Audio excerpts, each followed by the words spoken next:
There have been number of Nobel Prize winners on economics. Dr. Manmohan Singh, one person,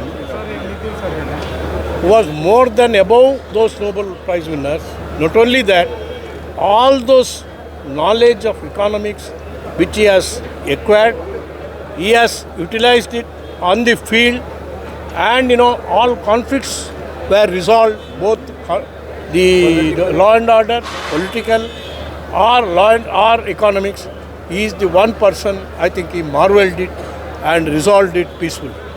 Remember, during his regime as a Prime Minister, there was no conflict between Pakistan and India, no conflict between China and Pakistan, India, or Sri Lanka or this, or Bangladesh or this. He's a person, was practical enough to resolve all those problems peacefully and taking everybody into confidence. Thank you.